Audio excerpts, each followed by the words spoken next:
Our final speaker is against the motion that the Catholic Church is a force for good in the world. He's the actor, broadcaster and author, Stephen Fry, a bit of an all-rounder really. Stephen can turn his hand to many things, very popular with his legions of fans. Stephen, let's hear your views, see how well you do in the popularity stakes with people in the Vatican.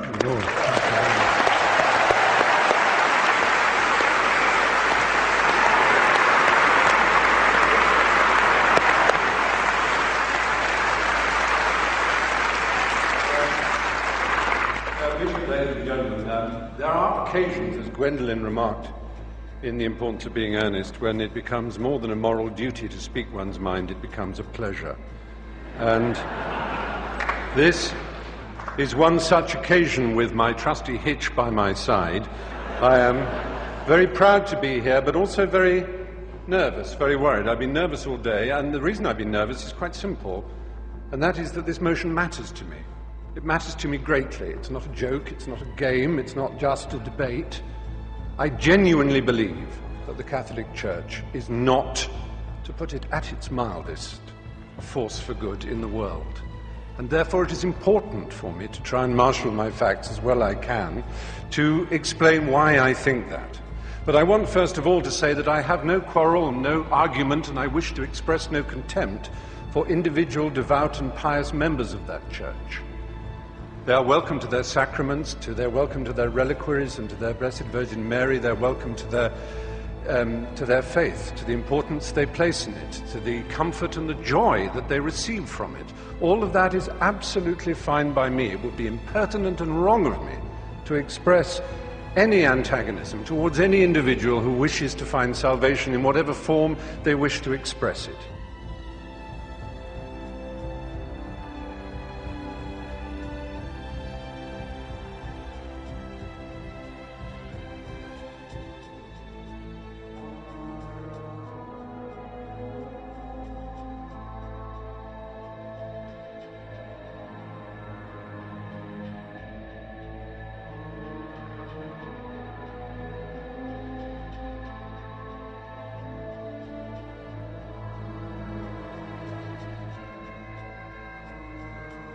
And there is nothing, sadly, that the Catholic Church and its hierarchs likes to do more than to attack the Enlightenment. It did so at the time. Reference was made to Galileo and the fact that he was tortured for trying to explain the Copernican theory of the universe. That's history. History, as Miss Widdicombe has reminded us, is irrelevant. It's not important. All that matters now is that billions of pounds go out of this extraordinary institution to relieve the poor around the world and make the world a better place. History is of no importance whatsoever. Well, I beg to differ. History whinnies and quivers and vibrates in all of us, in this hall, in this square mile. Let's think about this square mile. I'll come back to it in a moment. But first, Christopher made mention of limbo. It seems so tedious and so silly, one of those little casuistic games that Thomists and others play. Aquinas and Augustine of Hippo both proposed this extraordinary idea that babies who were unbaptized would not know heaven. They also proposed the idea of purgatory, which doesn't exist in the Bible. There's absolutely no evidence for it. However, what an extraordinary, brilliant coup to imagine such a thing as purgatory. That a soul needs to be prayed for in order to go to heaven, in order to turn left when he enters the aeroplane of heaven and get a first-class seat. That he needs to be prayed for, and for many hundreds, indeed over 1,000 years, you'll be amazed what generous terms those prayers came at. Sometimes as little or as 2/3 of a year's salary could ensure that a dead loved one would go to heaven. And money could ensure that your baby, your dead child, your dead uncle, your dead mother could go to heaven. And if you were rich enough, you could have a chantry built, and monks would permanently sing prayers so that that existence in heaven for the child would go up and up and up until they were at the table of the Lord themselves. Now, all this is in the past and is irrelevant. I cede to Anne Widdicombe how irrelevant it is, except in one thing. This church is founded on the principle of intercession. only through the apostolic succession, only through the laying on of hands from this Galilean carpenter, whom we can all admire, only from the laying on of hands to his apostles, to St. Peter, to the other bishops, all the way down to everyone consecrated in this room. Anyone ordained here will know they have this extraordinary power to change the molecules of wine into blood, literally, to change the molecules of paste bread into flesh, literally, and to forgive the sins of the peasants and the poor whom they routinely exploit around the planet. Only this church has this extraordinary principle that it is through these male priests, and only male priests, that this is given. It is a doctrinal fact. It is more than a doctrinal fact, it is a dogma. Extra ecclesiam nulla salus. Outside the church, there is no salvation.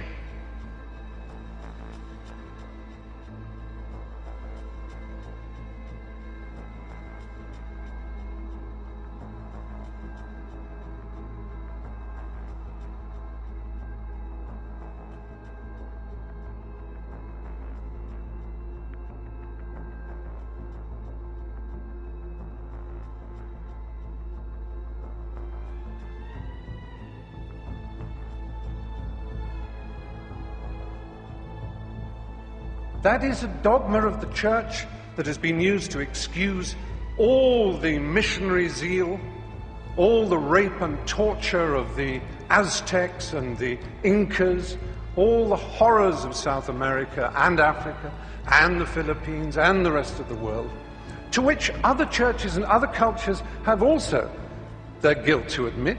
It's not unique to the Catholic Church, and I never said it was, and the motion doesn't say it was, or at least the opposition of the motion does not arrogate to the Catholic Church uniquely this sin. However, the particular nature of the exploitation of the poor, the vulnerable, and the young, if I were to talk to a priest now, believe me, that priest would be the most worldly, charming, self-deprecating, snobbish in a Ronald Knox, Alfred Gilby sort of way. He would be lovely. He would smoke. Gosh, how daring.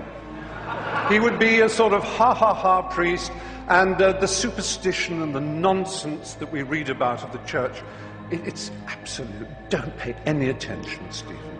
Just join Farm Street or the Brompton Oratory and have a marvellous time as a Catholic, and everything is lovely and splendid. But be poor and ignorant, and my goodness me, every single detail of damnation and original sin and of any possibility of your complaining or asking to think for yourself. I said, let's think of this square mile. Just imagine in this square mile how many people were burned for reading the Bible in English.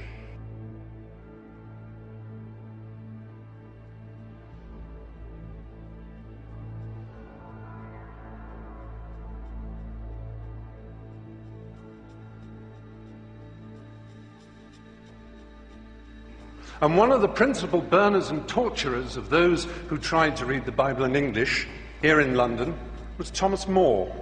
You may know if you've read the novel Wolf Hall, which won the Man Booker Prize just the other day. Now, that's a long time ago. It's not relevant, except that it was only last century that Thomas More was made a saint, and it was only in the year 2000 that the last pope, the Pole, he made Thomas More the patron saint of politicians. This is a man who put people on the rack for daring to own a Bible in English. He tortured them for owning a Bible in their own language. The idea that the Catholic Church exists to disseminate the word of the Lord is nonsense. It is the only owner of the truth for the billions that it likes to boast about, because those billions are uneducated and poor, as again it likes to boast about. But they are the ones it can tell and bully and domineer.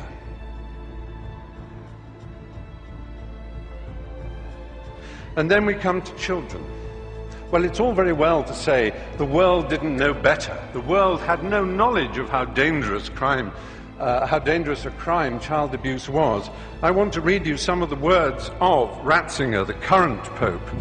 It staggers me to admit that he is the head of state of a country. Incidentally, Anne Widdecombe said, "We didn't have the power of a nation-state." Yes, you do. You are a nation-state. Yes, I wrote it down. You mentioned that. You are a nation-state. And it is no accident that the UN Cairo Population Conference, when they were trying to do something about the world's population spinning out of control, Vatican City, as a nation-state represented at that conference, made a joint statement with the Islamic countries of the world, notably the most extreme Islamic countries of the world, led by Saudi Arabia, and it began, "On behalf of the revealed religions of the world, ... And what it did was essentially hobble and veto any possibility of women's sexual freedom in the world, because as we know, the Islamic religion and the Catholic Church have never been anything other than implacably opposed to women's choice in their own bodies and their destiny. However, Ratzinger in 2003 he was prefect, I'm not making this up, he was prefect of the Congregation of the Doctrine of the Faith. And it was his job to deal with the child abuse scandal that was brewing. His first act was to write a letter to Catholic bishops ordering them, on pain of excommunication, not to talk to the police or anyone else. Investigations should be handled, he wrote, and I'm quoting that letter, "in the most secretive way, restrained by perpetual silence." The Mexican founder of the Legion of Christ movement, Maciel Degollado, was protected from his own catalogue of child abuse, which is horrific. "One cannot put on trial so close a friend of the Pope," said Ratzinger. When the allegations could no longer be denied, Maciel was sentenced to a life of prayer and penitence. And Ratzinger described the whole affair, and that of Bernard Law of Boston, to which my colleague also referred, as causing suffering for the Church and for me personally. He also said the answer would be to stop homosexuals from being allowed into the Church.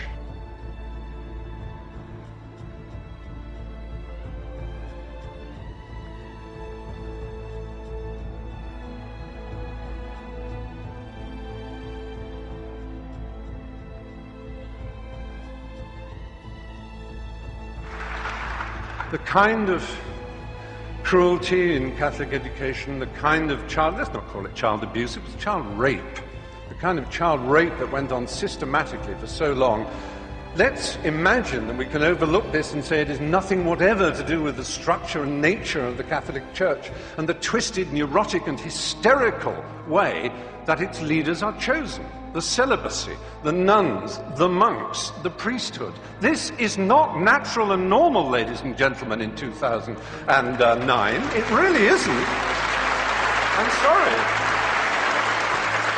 For me to be called a pervert by these extraordinarily sexually dysfunctional people, I don't think human history's ever had more.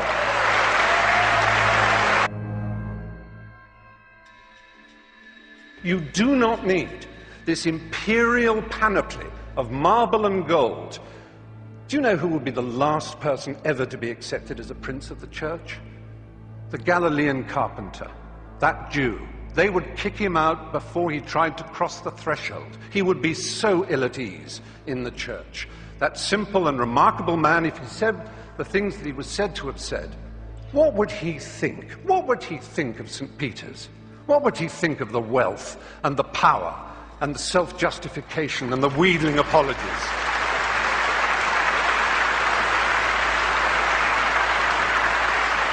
What would he think of a man who calls himself the Father, a celibate who dared to lecture people on what family values are? What would he think of any of that? He would be horrified.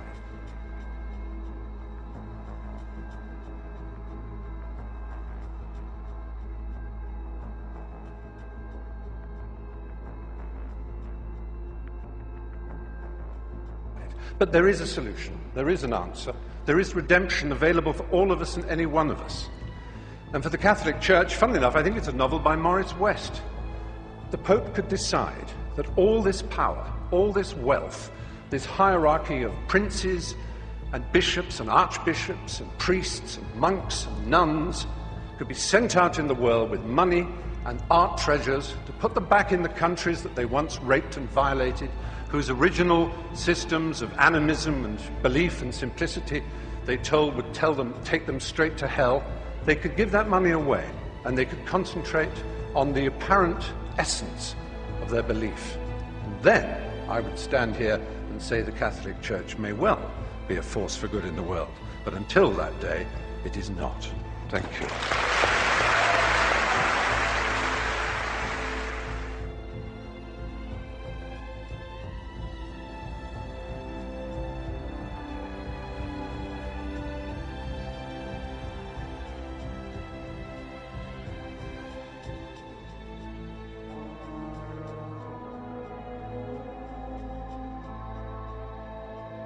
If you're going to be a serious grown-up person and appear to defend the Catholic Church in public in front of an educated and literate audience, you simply have to start by making a great number of heartfelt apologies and requests for contrition and forgiveness.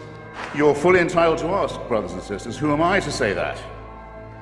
Well, in the Jubilee Millennium Year of 2000, the Vatican spokesman, Bishop Piero Marini, said, explaining the whole sermon of apology given by His Holiness the Pope, that was supposed to cover the entire history of the Church in its Jubilee year, that, I'll quote Bishop Marini directly, he said, "Given the number of sins we've committed in the course of 20 centuries, reference to them must necessarily be rather summary." But I think he said just about the least of it.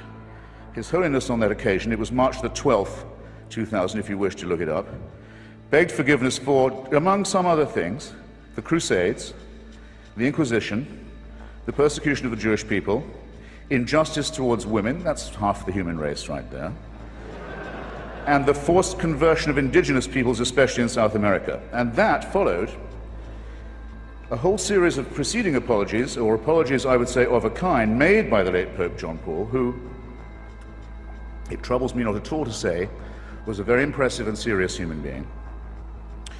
It followed no less than 94, count them, public recognitions on his part of appalling crime and error and cruelty and stupidity and offences to the free intelligence, ranging from, I shall be summary, like Bishop Marini, the African slave trade, apologized for in 1995, the admission that Galileo was right about the relationship between the sun and the earth and other orbs, which came in 1992, one might add. No, I won't say, it's too easy to say, better late than never. Here, I said it. To violence and torture, legalized torture. Torture was legalized and institutionalized by the Roman pontiff during the Counter-Reformation. That came in 1995. And for silence during Hitler's final solution, or Shoah, as well as, in 1999, coming in just under the Millennium Jubilee wire, an apology for the burning alive in the main square of Prague of the great Czech Protestant Jan Hus. The papacy is also asked to be forgiven for the sack of Constantinople and the massacre of Byzantine Christianity in April 1204, as part of the Fourth Crusade, the anathema on all Eastern Orthodox Christians as unbelievers, heretics, and people dwelling outside the health of the Church was lifted only in 1964. I call your attention to that.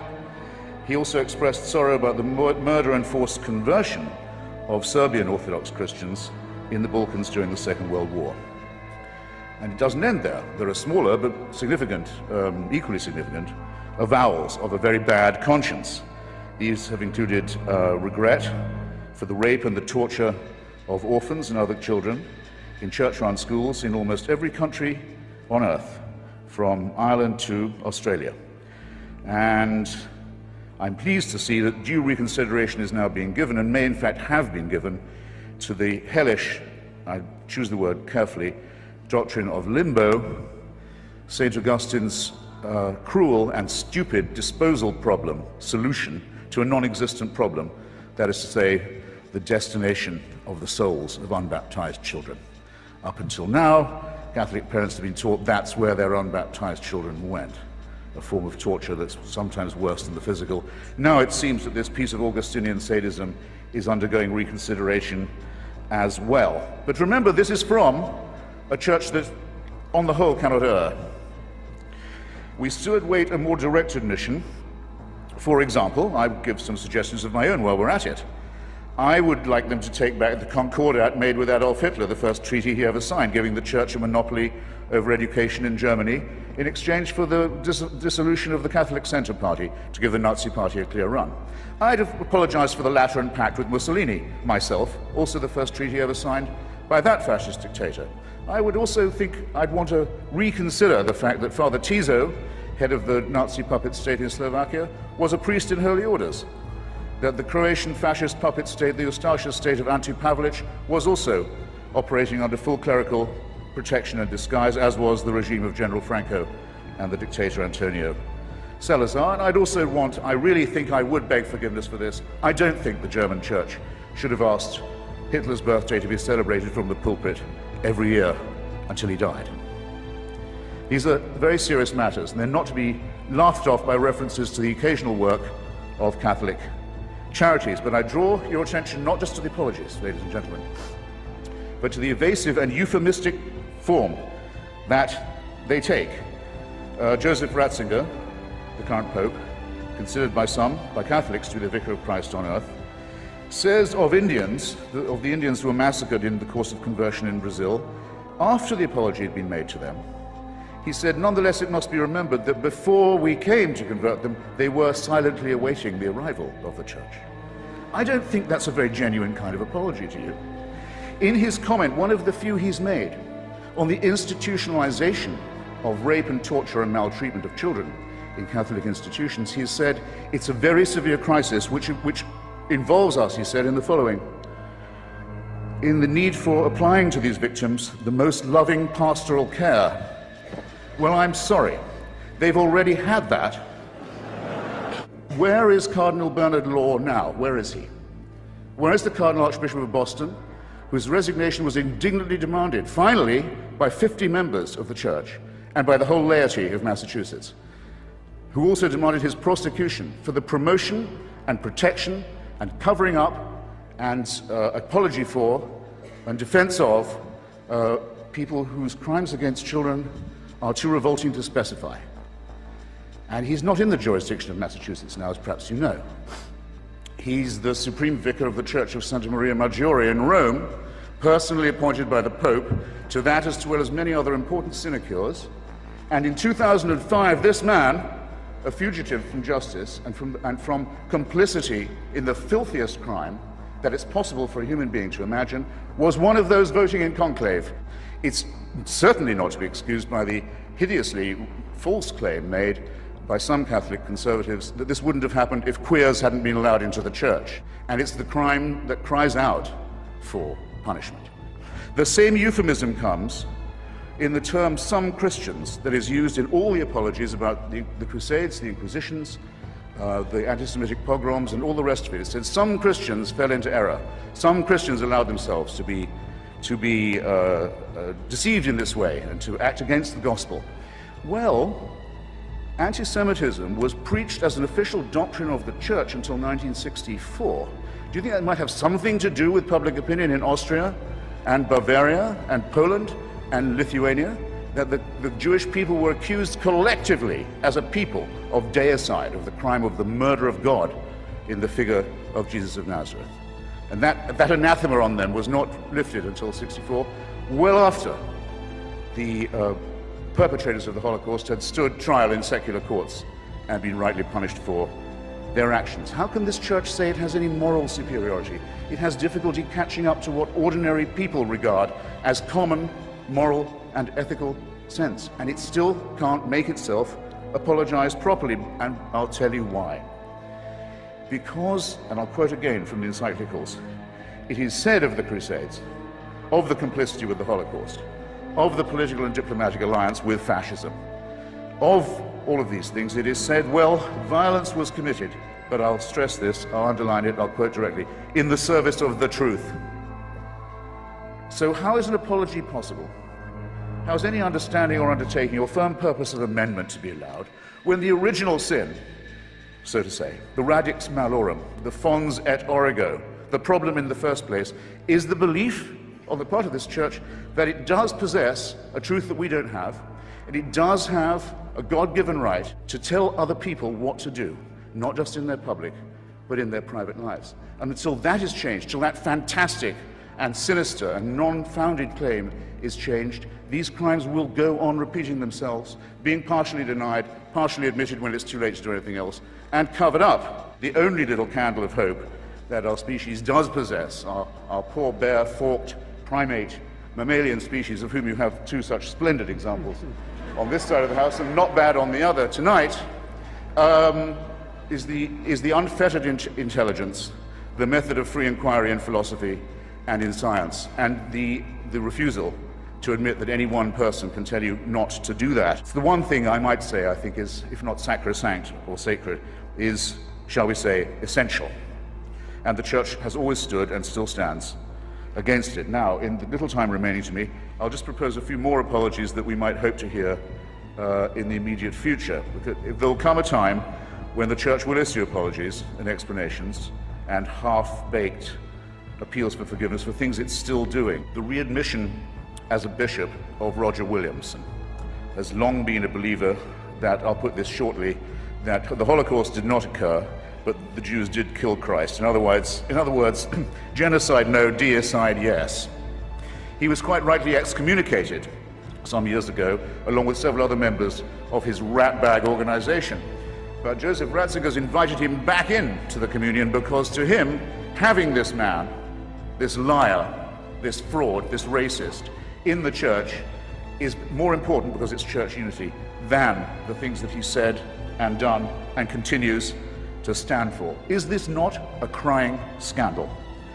I think that there will be an apology for what happened in Rwanda, the most Catholic country in Africa, one of the most Catholic countries in the world, where priests and nuns and bishops are on trial for inciting from their pulpits and on the church's radio stations and newspapers the massacre of their brothers and sisters.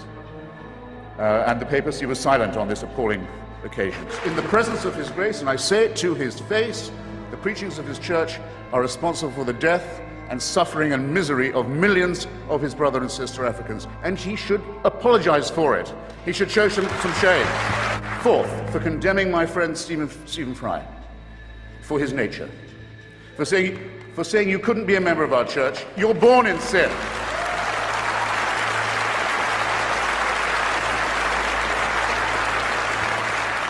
There's a revolting piece of casuistry that's sometimes offered on this point. Yeah, we hate the sin only, we love the sinner. He's not being condemned for what he does, he's being condemned for what he is. You're a child made in the image of God. Oh no, you're not. And you can't join your church and you can't go to heaven. This is disgraceful, it's inhuman, it's obscene, and it comes from a clutch of hysterical, sinister virgins who've already betrayed their charge in the children of their own church. For shame, for shame. And finally, under this Pope, as if it wasn't bad enough to try and restore the Latin Mass to gratify the mad, fascistic followers of Archbishop Lefebvre, but to begin again to offer remission of sin, as Bishop Ratzinger, the Pope, I'll call him the Pope for heaven's sake, wants to do. If you come to a Catholic youth festival in Sydney, Australia, where I just was, you'll get a certain remission from purgatory or hell. It may be temporary. If you come a lot and you give a lot, you'll get possibly permanent remission from the eternal punishment that they don't know any more about than you and I do. This is the sale of indulgences blatantly, openly. It's the same temptation that was offered to those who set off on that Fourth Crusade that's just been apologized for, and killed all the Jews of Europe on their way, sacked Byzantine Christianity when they got to Constantinople, and then went on to massacre the Arabs and Muslims. They were offered paradise if they died committing these terrible crimes against humanity. But if you see what I mean, therefore, the stimulus to crime, the impetus to crime, the belief in certainty, the belief that a divine warrant entitles you to do whatever you like, is the sin that must be cancelled, that must be annealed, that must somehow be apologized.